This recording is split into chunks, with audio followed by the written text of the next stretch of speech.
সীমান্ত এলাকা থেকে ধাওয়া করে এক ভারতীয় নাগরিককে আটক করেছে বর্ডার গার্ড বাংলাদেশ। এ সময় নূর হোসেন নামে ওই ভারতীয় নাগরিকের কাছ থেকে 18টি স্বর্ণের বার জব্দ করা হয়েছে। মঙ্গলবার সকালে মুজিবনগর সীমান্তের 104 নম্বর পিলার এলাকা থেকে তাকে আটক করা হয়।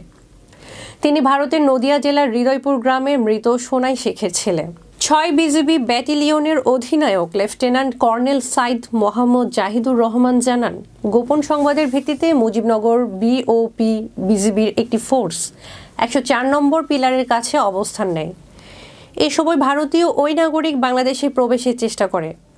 এক পর্যায়ে বিজিবি সদস্যরা ধাওয়া করে তাকে আটক করেন। পরে নূর হোসেন নামে ওই ব্যক্তিকে তল্লাশি করে 3টি প্যাকেটে 18টি স্বর্ণের বার জব্দ করা হয়, যার মোট ওজন 2 কেজি 18 গ্রাম। এই সময় ভারতীয় ওই নাগরিক বাংলাদেশে প্রবেশের চেষ্টা করে। এক পর্যায়ে বিজিবি সদস্যরা ধাওয়া করে তাকে আটক করেন। পরে নূর হোসেন নামে ওই ব্যক্তিকে তল্লাশি করে 3টি প্যাকেটে 18টি স্বর্ণের বার জব্দ করা হয়, যার মোট ওজন 2 কেজি 18 গ্রাম। ছিলাম ইরিন আহমেদ। এতক্ষণ ফেস দ্য পিপলের সাথে থাকার জন্য ধন্যবাদ।